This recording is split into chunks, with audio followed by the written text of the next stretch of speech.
জমিয়তে উলামায়ে ইসলাম বাংলাদেশ ফরিদপুর জেলা শাখার কর্মী সম্মেলন অনুষ্ঠিত হয়েছে। শনিবার বেলা 11টায় স্থানীয় শিশু একাডেমি হলরুমে এই সম্মেলনটি অনুষ্ঠিত হয়। সম্মেলনে প্রধান অতিথি হিসাবে উপস্থিত ছিলেন জমিয়তে উলামায়ে ইসলাম বাংলাদেশের কেন্দ্রীয় কমিটির মহাসচিব মাওলানা মঞ্জুরুল ইসলাম আফেন্দি।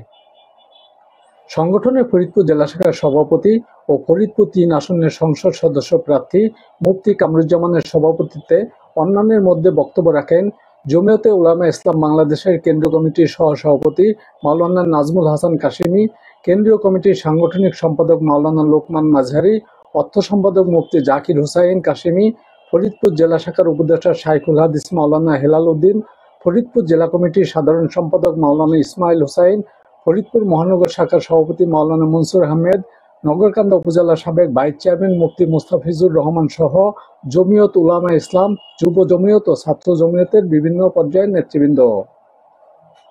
এ সময় বক্তারা বলেন, আগামী জাতীয় সংসদ নির্বাচনে দেশের প্রকৃত আলেম সমাজের গুরুত্ব রয়েছে।